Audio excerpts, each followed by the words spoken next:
Holly, hi. Look, I don't really want to be talking to you right now, but I don't really have any other choice. I need to confirm something from you, and the easiest way is to do it directly. Trying to go through David is like talking to a brick wall sometimes. Oh, hey Vicky. Yeah, I know, lol. Sometimes when I know that he isn't listening to me and that he's far off in his thoughts, I'll ask for something ridiculous and crazy, which he always agrees to. And then when he snaps back into being aware of his surroundings and people, he'll ask me what he agreed to, and I won't tell him just to wind him up, lol. I see. So what you're telling me is that you often take advantage of my son to get whatever it is you want, as he's often deep in thought and can't process whatever inane thing it is you're requesting at the time. Have I got that right? Huh? Oh, no, not at all. You don't need to worry about it seeming like I'm bullying him or taking advantage of him or anything. Everything I ask is always just small and innocuous. Like, the other day, I asked him if he would buy me these really nice shoes that I've been looking at for ages. Obviously, I wouldn't actually make him buy them, though, and I always tell him what I asked eventually, if he doesn't remember. So, you don't need to worry that your son is being taken advantage of. I would never do anything like that to him. It's just kind of like a little teasing game between the two of us. Okay, great. I didn't really need all that info. I'm not stupid. I understand the concept of couples having their own little jokes and that they aren't being horrible to each other. Oh, okay. Great. I just didn't want you thinking that I'm a horrible person or anything like that. You seemed kind of annoyed or upset at first there. Trust me, that ship has already sailed. Huh? What do you mean? You think I'm horrible? Is that really important right now? Look, like I said, I don't really want to be talking to you, but I need to confirm whether or not you'll be coming to this dinner that I'm putting together for David's birthday. I need to confirm the numbers at the restaurant ASAP, so you need to tell me now. Oh, what dinner is this? God, how dim-witted can you be? It's the one for my son's birthday. I literally just said that. Oh, yeah, I saw that, but I was just a bit confused because David's birthday isn't for another 2 months yet. And? Is that a problem? Well, it's just people usually celebrate people's birthdays on the day that they were actually born, not 2 months earlier, lol. Well, I won't be in town in a couple of months' time, and I want to spend some time with my precious little boy for his birthday. Is that okay? Or are you suddenly the birthday police who make sure that people don't celebrate birthdays before their designated days? Oh, no, it's not a problem. I mean, I just didn't know you were going away. Yes, well, I am. Or do I need to run every little detail of my life past you before I can do anything? Huh? No, it's fine. I'm sorry for offending you. So what's this dinner all about then? When is it? Is there a special outfit code or anything like that? God, don't you listen? It's for David's birthday, so it will be this weekend. I'm booking it for 8 p.m. at the Jeweler's Inn, and seeing how that restaurant is one of the fanciest in town, you will have to dress up a little bit. The Jeweler's Inn? Yes. Is there a problem with the pub now? Does it not meet your standards or something? Oh no, not at all. It's a lovely looking place, but it's just that it's a bit expensive. I've looked online before and all of the main dishes are above $20 each. I just don't know if me and David can afford that really. We're not exactly the richest people out there, you know. Well, you'll just have to find the money from somewhere, won't you? I want to take my son to a lovely restaurant for his birthday, so that's what I'm going to do. And you better not spoil it for me. I don't care if you have to sell some of your things or whatever, but I want my son eating at this inn for his birthday. Got it? Yes. I understand. I'll figure something out. You don't need to worry. I wasn't worried. Now, I know that might be difficult for you and all, considering all of your clothes look like things you'd wear to work in, but maybe you can make a bit more of an effort for David this time and actually go and buy yourself a nice dress. I'm sure he would be very grateful to see that he actually married a woman. Are you seriously insinuating that I'm not a woman? Well, have you seen yourself in a mirror lately? You look like a butch lesbian or something. Not to mention that all of your clothes reflect that as well. You have nothing nice to wear on a day-to-day basis, and it makes you seem like a man with the way you dress. Honestly, have you never heard of a nice summer dress or a skirt and blouse? It would do you a world of good, believe me. I'm sorry, but why are you being so rude and horrible to me? I haven't done anything to you to deserve it, and attacking me on such a personal level is ridiculous. My clothes are fine, and so is how I look. You honestly are starting to sound like a child. Yes, well, I just don't think that you're right for my son. I asked him not to marry you, but he was set on doing it anyway. Hang on, why didn't you want him to marry me? Well, let's face it, you're not exactly the most amazing woman out there, are you? In fact, You're just a normal nobody who can't really offer David much in life. If it were up to me, David would have married my friend's daughter, and then the two of them would have been set for life. Well, I mean, I can offer him lots of things in life, like a good and loving home where he can come back to and feel safe and relaxed after a hard day of work. Not to mention that I also work as a teacher, so I bring in money as well. We share all of the costs in life, so I help out a lot actually. And yet you're still on such a meager amount of money? How sad. Let's face it, you're just a burden to David. Without you, he could have done so much more and achieved so much. Oh well, I guess I'll just have to hope that his children will take after him. That way I can help steer them in the right direction in life. Okay, first of all, me and David would be the ones who decided what happened with our children if we had them. You know, being the actual parents and all, we would be the ones who decided what school they went to, what they were allowed to eat and drink, and what they would be taught at home. Being their grandparent, you would have to follow our rules concerning our children, and if you tried to subvert what we asked of you and tried to teach our kids stuff we didn't like, then you would lose your privileges to see them. You can't do that. I would be their grandmother. I have every right to see my grandchildren. No, you have the right to see them if me and David tell you that you have the right to see them. That is all. Why you? Look, I really don't want to talk to you right now. So just put me down as yes, I'm coming to the meal. I know the details, so we can end this conversation here now. Goodbye. Fine. I'm done talking to such a pathetic woman anyway.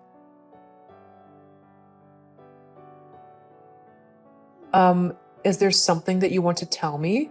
Huh? Vicky? What are you on about? Why are you messaging me? I will ask again. Is there something you want to tell me? What? No, there's nothing that I need to tell you. Besides, you're the one who messaged me, so clearly you're the one who wants to say something. Yes, actually, I do want to say something. Well, hurry up then. I don't have all day. Oh, I will take my sweet time with this conversation. How dare you not tell me that you can't have children? Whoa, wait a second. What? You heard me. I know that you are infertile. How dare you not say anything to me about it? I bet you blackmailed David not to tell me either, didn't you? My son would have told me otherwise. He would have come straight to me and asked for my help in this matter. But no, you told him not to say a word. I can't believe what you've done. I am incensed. Okay, back up a minute. Where on earth has all this come from? How did you know what has been happening with me and David? Because clearly David hasn't told you anything considering how you're blaming me and accusing me of making him keep quiet about it. I found out through my friend, Dr. Heiser. Know her? She's the one who actually did your tests in the clinic. She told me all about how you and David had gone to her because you were having trouble having a baby, and how she had to give you tests to see if you were infertile or not. She also told me how you got your results back today and how you are the one who is infertile. I can't believe it. You're ruining everything. Is there not one thing you can do right? I never wanted David to marry you, but I thought, hey, at least she'll give him some kids. That'll be good for something. But you can't even do that. What kind of useless, good-for-nothing woman are you? I mean, can you even call yourself a woman if you can't have kids? Because I don't think so. You're absolutely nothing. You're just worthless. Honestly, the best thing you could do for David now is to divorce him and let him find a woman who is actually good for him. One who can actually give him children. Okay, you need to stop right now. What me and David go through is none of your business. Our situation is completely our business and our business only. You have nothing, I mean nothing to do with this at all. And for you to attack me like this, God, I can't believe you. Excuse me? You heard me. This is an incredibly difficult time for me and David, and yet here you are, blaming me and saying how I should just divorce the man that I love, the one who is actually helping me in this incredibly difficult time. I mean, what is wrong with you? How cruel can one person be that they immediately start spewing vitriol at a woman only a few hours after she finds out that she can't have children? Do you think that I want to be infertile? Do you honestly think that I don't want children? I have dreamt of having kids since I first met David. I thought that he would be the perfect father, and it was a dream of mine for us to raise a family together. So I really don't need you attacking me right now. Got it? Just leave me alone. Oh, and by the way, you can tell Dr. Heiser that I will definitely be going to my lawyers about her breach of confidentiality. Telling you about mine and David's issues is a massive breach of confidence. She'll be dealing with my lawyers soon enough. Are you threatening my friend? That's not very nice, is it? She hasn't done anything wrong. All she's done is answer some questions I had. That's all. So you don't even have a leg to stand on, even if you did go to your lawyers. Actually, it really is against the law. I have a proper case against her, but that's none of your business either. My son is going to hear all about how you've treated me today. How rude you've been. Oh, don't you worry. David will definitely be hearing about this conversation. I'll make sure of it. He's my son. He's going to support me over you. We'll just see about that.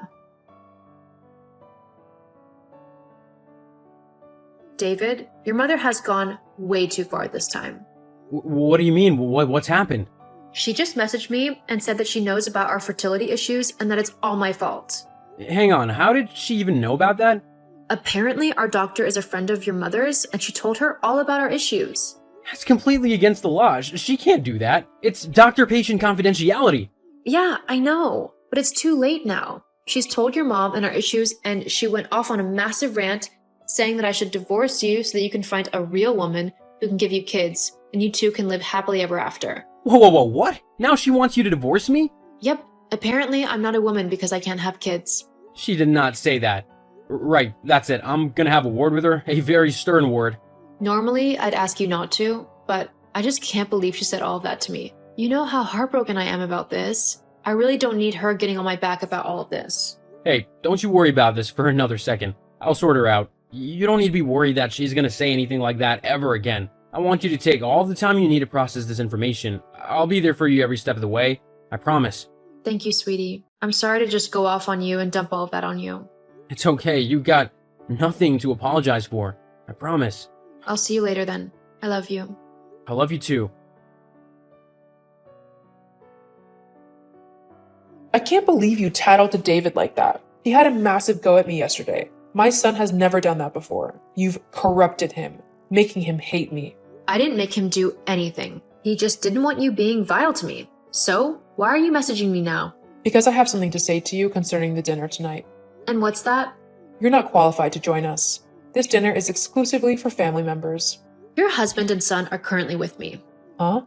Yeah, after hearing how you treated me yesterday, David was appalled, as you probably know after he talked to you.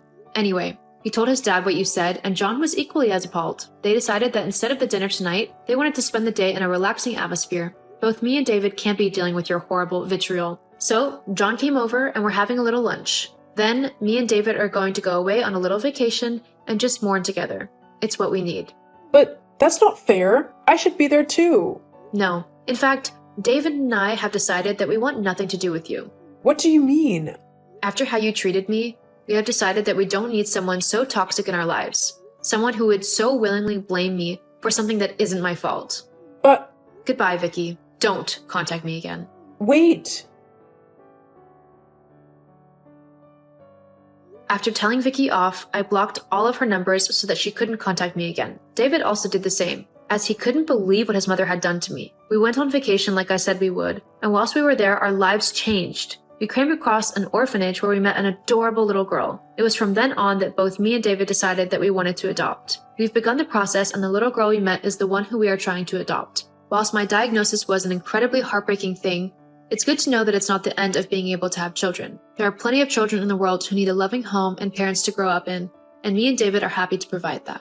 As for Vicky, the last I heard was that she told all of her friends what had happened, but funnily enough, they seemed to think that she was the one in the wrong, and they all decided to stop being friends with her. Sometimes, people will bring their own karma down on them. Oh, and as for Dr. Heiser, me and David are currently in the process of suing her for breach of contract. She has also lost her medical license due to what she did, something that is deserved, as who knows who else she could have damaged with her gossip.